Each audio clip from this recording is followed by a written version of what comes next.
We've got a little footage here of around the farm during the recent ice and snowstorm. The fireplace you're seeing there is, we sat in front of that sucker for almost a week. We were without power for a total of 7 days. We had a little break in between of 12 hours, but we lost power and water and just kind of hung out in the house, stayed in front of the fire, stayed as warm as we could. And some of the footage you're going to see here, we had line snap with the original ice storm that blew through. And it snapped in half and was on the ground here. And before the rest of the snow hit, Encore was able to send out a crew.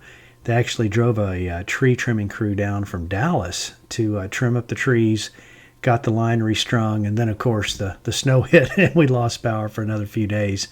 But once the snow was on the ground, it was absolutely stunning.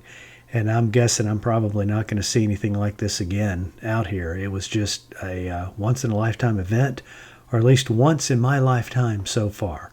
Hope y'all enjoy. Y'all take care.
Just a wee bit of snow.